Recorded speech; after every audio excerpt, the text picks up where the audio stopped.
Hello everyone, this is Samrin. Today I am going to explain you about few concepts of Power BI. And the first one is categorical comparison. In this, bar chart excel at comparing different categories of data. And the second one is visual representation.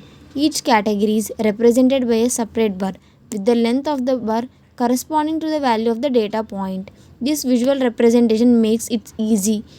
And the third one is axis representation. The horizontal axis typically represents the categories being compared, while the vertical axis represents the value or measures being analyzed.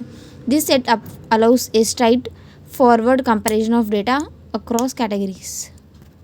And the fourth one is customization.